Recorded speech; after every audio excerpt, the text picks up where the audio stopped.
Bonjour tout le monde, bienvenue dans la vidéo de la pleine lune de la salamandre arc-en-ciel, de l'Orient noir et du palais de vent. Je vous donne les dénominations des harmoniques. C'est évidemment la pleine lune du 27 décembre. La salamandre qui nous parle de restructuration, de reconstruction, ce sont peut-être des termes que vous avez déjà entendus, peut-être sur d'autres chaînes. Déjà sur la chaîne officielle des harmoniques, je vous en ai parlé, ne serait-ce qu'à la fin de l'été. Je m'en souviens, la salamandre de jade.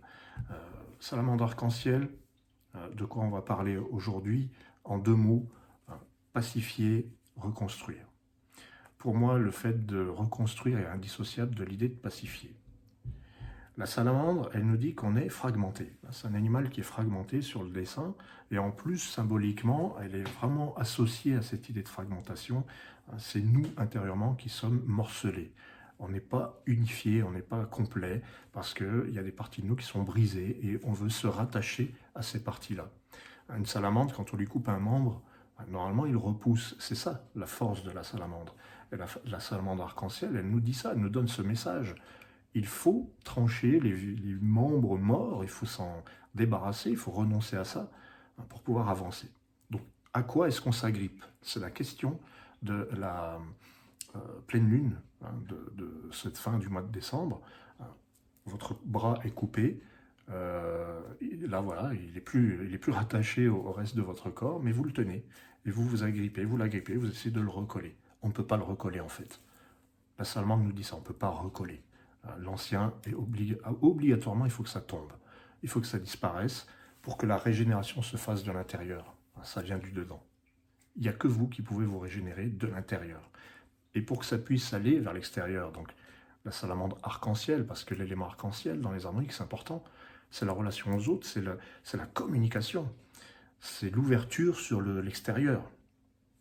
Voilà. Quand je dis la relation aux autres, c'est surtout la communication et l'ouverture sur l'extérieur, sur la diversité des choses. Mais cette régénération, elle va obligatoirement passer par l'intérieur, par vous-même. Donc, essayez de réfléchir à quoi vous vous accrochez, à quel désir, à quelle illusion, à quelle croyance. Il y a des tas de choses qui nous retiennent et qui nous empêchent de vivre le présent. Voilà. La deuxième harmonique, l'ascendant de cette lune, c'est l'Orient noir. L'Orient noir, l'Orient, c'est l'Est, c'est là où le soleil se lève.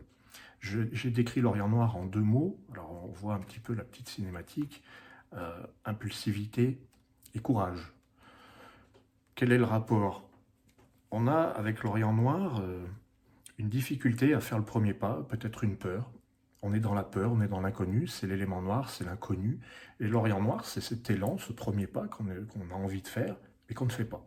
On est tétanisé par la peur, on n'a pas envie, finalement on rêve d'une reconstruction, d'une régénération, mais on n'a pas envie d'y aller. On se dit non, c'est pas ce que je voulais. Alors il y a une peur, il y a aussi une colère, et j'ai marqué impulsivité parce que dans l'Orient noir, il y a l'idée de quelque chose qui est en nous, on sent que ça va partir, on ne sait pas quand. Il y a une colère, il y a un truc, le coup de feu va partir et on ne peut pas dire à quel moment, on n'ose pas prévenir. Si on prévient, ça ne va pas le faire. Est-ce qu'on tire, est-ce qu'on ne tire pas? Voilà. Est-ce qu'on fait ce premier pas ou est-ce qu'on ne le fait pas? Donc dans l'Orient noir, il faut transformer cette impulsivité en courage. Voilà, c'est comme une basse vibration, une haute vibration. C'est comme ça que fonctionnent les harmoniques. La basse vibration, c'est la colère, c'est quand on retient quelque chose à l'intérieur et qu'on ne dit pas. C'est l'Orient noir, et l'élan est retenu. On est dans une rétention de quelque chose, d'énergie. Et donc avec l'Orient noir, quand on transforme ça en courage, c'est le courage de quoi? C'est le courage peut-être de passer à cette salamandre qui nous dit voilà, le membre est coupé, il faut le laisser tomber. Il faut laisser le nouveau membre prendre sa place et respirer. Sinon, on n'avance pas, sinon on est amputé, on est manchot. Voilà, la sensation d'être amputé, d'être manchot, on a une patte en moins. Bon, qu'est-ce qu'on fait? Comment on fait pour marcher? Je donne cette image parce que dans l'histoire du monde, la salamandre représente les moments de fin de guerre, 1918, 1945. Quand vous additionnez 1918 ou 1945, c'est des moments de reconstruction du monde. 1990, réunification des deux Allemagnes. Voilà. Bon, c'est pour ça l'idée de pacifier. Avec quoi vous devez faire la paix? À mon avis, avec une partie de vous-même. C'est trouver la paix intérieure. La troisième harmonique, en 2 mots, voilà, le palais de vent, donc c'est planifier, réaliser. Alors il faut planifier, il faut tirer des plans sur la comète à un moment donné, mais il faut aussi s'arrêter et puis passer à la réalisation des choses. Passer à vivre ce fameux moment présent, on en parle beaucoup. Vivez l'instant présent, bon, vous l'avez entendu cette phrase, le palais. D'ailleurs, alors pour l'anecdote aussi, il y a un auteur que j'aime bien, Eckhart Tolle, qui est palais, et qui a écrit Le pouvoir du moment présent. Le palais, pour moi, c'est notre maison. Et notre maison, c'est pas que l'univers, le monde, la terre, le toit. C'est aussi le présent. C'est le maintenant, l'ici et maintenant. Le palais. Alors, planifier, réaliser. Alors, parce que on a tendance à beaucoup réfléchir, à se dire, ça aurait été mieux si, j'aurais mieux fait de, là je me suis planté, là ça va pas, etc. C'est ça qui empêche la salamandre de se régénérer. Le palais de vent nous invite à utiliser ce qu'on a ici et maintenant pour se régénérer. Tout simplement. Alors, de quoi est-ce que je dispose? C'est ça aussi la salamandre arc-en-ciel. Elle nous demande de quoi est-ce qu'on dispose maintenant. Ce qu'on n'a plus, on ne l'a plus, on ne va pas pouvoir s'en servir. C'est terminé, la mine du crayon est cassée, etc. Il y a beaucoup d'images qui peuvent venir comme ça. De quoi je dispose? Comment je peux faire? Voilà les bonnes questions à se poser. Alors la prochaine lune, elle est intéressante parce que je crois que cette salamandre arc-en-ciel qui nous questionne sur à quoi je m'agrippe, qu'est-ce que je veux conserver à tout prix, qu'est-ce qui fait que j'avance pas ou que rien ne se passe, parce qu'on nous parle de restructuration et puis ça n'arrive pas. Et je dois dire que donc la lune du 11 janvier, ça sera la foudre de feu, et là on est dans une autre énergie, foudre de feu, et Orient blanc. Voilà, Orient blanc, foudre de feu, Orient blanc. Il y a des chances que je vous parle à ce moment-là d'une transformation, d'une explosion, pas d'une transformation, mais quelque chose d'assez radical quand même, d'une mise en tension qui va pouvoir être libératrice. Alors, je parle souvent de la foudre, dans d'autres vidéos, vous avez pu voir, j'ai parlé de la foudre d'ambre, il y a un effet libérateur là-dedans, mais on se libère parce qu'il y a eu une grande accumulation auparavant. Voilà. Cette grande accumulation, avec la salamandre qui nous dit patience, patience, parce que la salamandre, elle traverse, elle ne sent rien, voilà, le feu, elle le traverse, elle l'éteint, elle est résistante, tout va bien. Et puis arrive un moment où ça pète. Voilà. C'est la foudre de feu du 11 janvier. Je vous ferai une vidéo, évidemment, 11 janvier 2024, sur la foudre de feu, naturellement.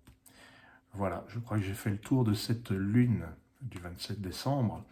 Je vais vous souhaiter de très belles fêtes de fin d'année. Réfléchissons à ce qui nous empêche d'avancer, à ce qui nous empêche de vivre cette super régénération de la salamandre arc-en-ciel. À quoi est-ce qu'on s'agrippe? Voilà, des principes, qu'est-ce qui fait qu'on a peur de ne pas avoir vécu l'Orient noir? L'Orient noir, on ne veut pas perdre de temps. À quoi est-ce qu'on passe notre vie? Voilà. Donc de quoi est-ce que je dispose maintenant pour vivre? Et qu'est-ce qui me permet de bâtir mon existence sur des bases saines? Je vous remercie, je vous invite à visiter le site angeloloria.com avec les news. Je vous invite à regarder sous cette vidéo les liens pour aller voir les consultations que je propose et autres petites joyeusetés. Les consultations, c'est-à-dire maîtriser le temps, c'est un audio de 45 minutes. Vous connaissez, je vous fais votre révolution harmonique. Attention, maîtriser le temps, la révolution harmonique, c'est basé sur l'anniversaire. Moi, je vous invite à maîtriser le temps, en sachant que, si vous voulez, si c'est votre anniversaire, là, les Capricornes, par exemple, c'est une étude qui commence à votre anniversaire en 2023, qui vous parle de toute l'année. Mais je parle aussi de l'année précédente qui vient de s'écouler, pour faire le lien. Voilà, il y a aussi les harmoniques du cœur qui parlent de l'amour, mais vous n'êtes pas obligé d'être en couple, on peut aussi avoir les harmoniques du cœur pour soi, il y a pour soi et pour le couple, et il y a aussi se connaître soi-même. Voilà, donc là, c'est l'étude de tous vos potentiels, vos forces, vos faiblesses, comment on pourrait, dans se connaître soi-même, il y a quelque chose d'intéressant, c'est comment on fait pour passer de la vibration basse à la vibration élevée de ces harmoniques. Voilà.